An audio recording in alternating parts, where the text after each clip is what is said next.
Hey Mike, this is Thomas Newton at Mercedes-Benz of Farmington. Like I did last night, I wanted to make a quick video of the two G-Wagons, the two brand new ones that we have. They're very similar, so one's a G63, one's a G550. This is the G63, both of them are in white. This has got the night package. I want to highlight some of the differences, and then I've also prepared some of the lease quotes. I have built these numbers not knowing really where you're located, your taxes, therefore tax and registration I have chosen to exclude. And this is also assuming just kind of average credit. With Mercedes-Benz, there's 5 tiers, A1 and then T1 through 4. And so depending on which tier you have, it's a little bit different in terms of how interest on a lease is calculated.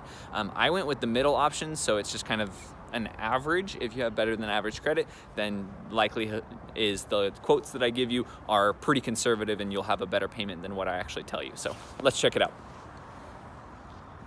First one, this is the G63. This has night package, and what that means is, notice blacked out down there, blacked around all the wheels. The wheels themselves are black, mirrors are black, even this top part is all black.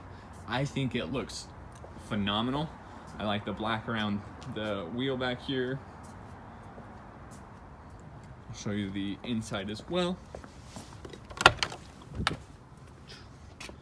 Nice quilted black Nappa leather. Little AMG badging here. Brand new car. G63, almost everything's a standard feature. I don't think this has been looked at more than just like a couple times. There's the sunroof.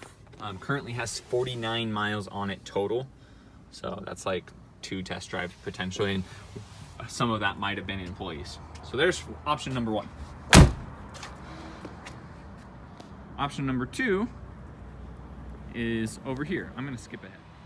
All right, option number 2, this is the G550, same kind of white pattern, but you can see the differences. No night package, so the stuff down there is not blacked out.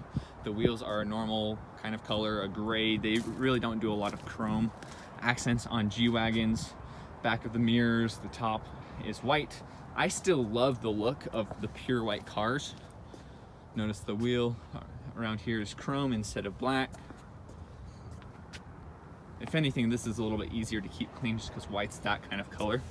Looking in the inside, a little bit less fancy, so don't have the same quilted Nappa leather, still just as new. This one has a lighter headliner, and let's get in here and show some of the things. Center console area, still heated and ventilated seats. I'm not sure that this one has heated steering wheel because it's the wood grain, and then again there it says 35 miles on the odometer. So Mike, hopefully that gives you a good idea for those two cars. In regards to the lease numbers, I've prepared both of them assuming 15,000 miles a year. The sweet spot in this case for both of these vehicles was actually a 48-month lease. If you go to like a 42-month or a 36-month, the prices go up a little bit. It's not a crazy amount of difference, but the actual lowest payment was all derived based off of a 48-month lease, 15,000 miles per year. If you're putting no money down, but we're also not factoring in taxes, so this is pre-taxes, average credit being assumed just because it's better if I can lower it from there, then the G63 costs about $2,450 a month, and the G550 is about $2,000 a month. So similar to what you would spend if you were financing, but the trick is with these, you know, they're gonna have a newer G-Wagon come out at some point, and when that happens, then maybe the older ones have a chance to appreciate in value, but there's a good chance that they'll depreciate in value, and having that guaranteed residual via a lease is very responsible. I think that's maybe one of the main reasons that you were looking into leasing one of them. Definitely something I encourage to all of my clients. I'd say probably 85 to 90% of my clients that are getting a new Mercedes-Benz will of course lease. So let me know what questions you have, and feel free to give me a call if you want to speak about it over the phone. It's a little bit quicker than email for responding to questions or concerns. So look forward to speaking with you then.